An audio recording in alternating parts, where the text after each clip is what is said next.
এটা তোমাদের প্রতি অনুরোধ। প্রিয় অভিভাবক মন্ডলী, আপনারা আসছেন, আপনাদের প্রতি দুই একটি কথা বলবো। সেটা হচ্ছে আপনাদের যত সম্পদ জমা টাকা পয়সা যায় না কেন, আপনাদের প্রিয় সম্পদ আপনার শিশু। আপনার শিশুকে সবাই দিলে আপনার শিশুরাই আপনার শ্রেষ্ঠ সম্পদ হবে। ভবিষ্যতে কোথায় যায়, কখন কি করে, অবশ্যই ভালো রাখবেন। এই শিশুই আজকের শিশু, আগামী দিনের ভবিষ্যৎ। আগামী দিনের যেমন আপনার সম্পদ, ঠিক তদ্রুপ এই সমাজের, এই দেশের, এই জাতির সম্পদ এই শিশুরা।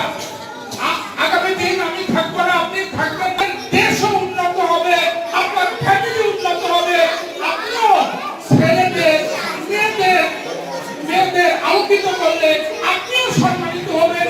আসুন আমাদের শিশুদের আলোকিত করে গড়ে তোলার চেষ্টা করি।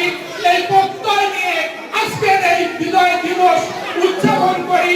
খুশির দিন, সবাই যেন খুশিতে থাকতে পারি ভবিষ্যতে।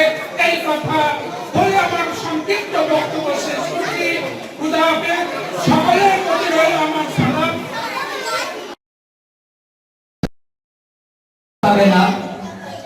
আমি কসম করে বলছি, সব জিনিসের যা তোমরা দেখতে পাও আর সে সব জিনিসেরও যা তোমরা দেখতে পাও, যে অবশ্যই এই কোরআন এক মহা সম্মানিত রাসূল, সম্মানিত জিবরাইল আলাইহিস সালামের বহনের আনা এক বাণী।